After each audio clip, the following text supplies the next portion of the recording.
Pa ja igram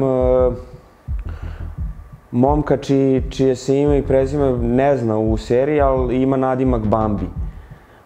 Bambi ga zovu i on je sticajem nekih, tako da kažemo, nesretnih okolnosti završio u zatvoru i završava u ćeliji sa Marašem, to je sa Milošem Bikovićem, i tu ga nekako Miloš uzima pod svoje, onako, da kažem, krilo i počinje da brine o njemu.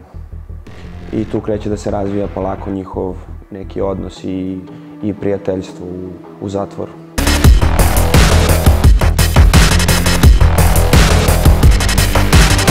Bio sam mnogo srećan kad su me pozvali da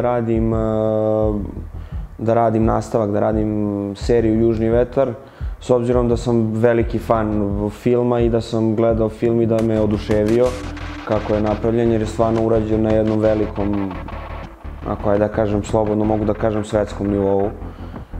Tako da mi je drago bilo da sam imao priliku da budem deo te glumačke ekipe i deo celog tog tima koji je sudelovao u stvaranju ovog projekta.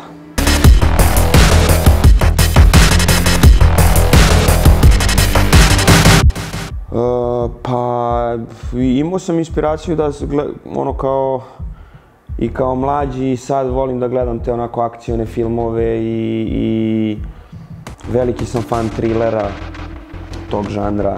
Tako da sam imao onako, crpeo sam inspiraciju sa nekih raznih strana, sa raznih polja.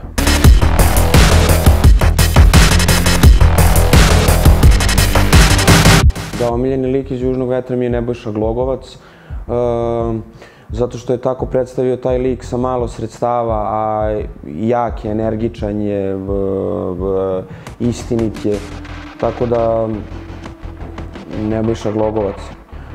Ja volim to kad je manje više, kad se mnogo ne glumi, već se situacija ili osjećanja nekog čoveka dočaravaju sa vrlo malo sredstava, onako iz stomaka, iznutra.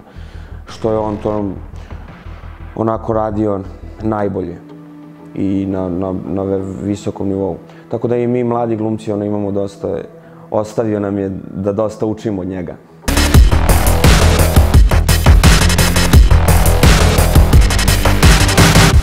Pa s obzirom da sam onako nestrpljiv i kad gledam te neke HBO-ove serije i Netflix-ove serije, moram da kažem da onako i izbinđujem, da gledam unapred, ali mislim da je super da postoji taj neki ritual, da postoji ta neka tradicija, da ljudi onako sednu i čekaju kao u neka stara dobra vremena, da čekaju projekciju nedeljom u 8 ili subotom ili kad god. Tako da volim to kad ima određeno vreme zapečatirano kad je i da se smestim i da gledam nešto što volim.